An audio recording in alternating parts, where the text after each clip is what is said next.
When the friendships that you have don't go, you're going to say, am I going to go by myself? No, you're not.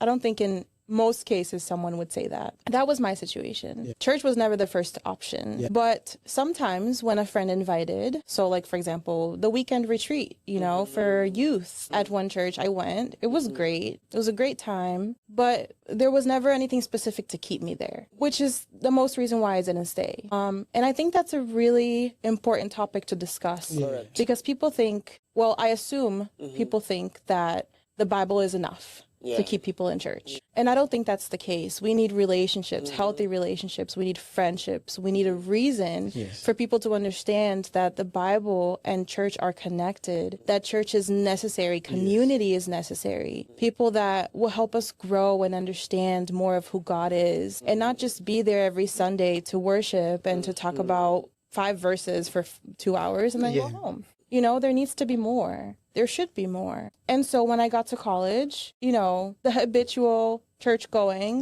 was not a habit, so I didn't go. I made even less friends who knew about the Bible and knew about God, and more friends who were in the world and understanding of the world. You know, as you can understand the culture, I feel like it's getting more and more open to heterosexual relationships, or I'm sorry, homosexual relationships. So I made more friends who were homosexuals, who were okay being fluid and dating whoever they wanted. And it's okay. Love is love.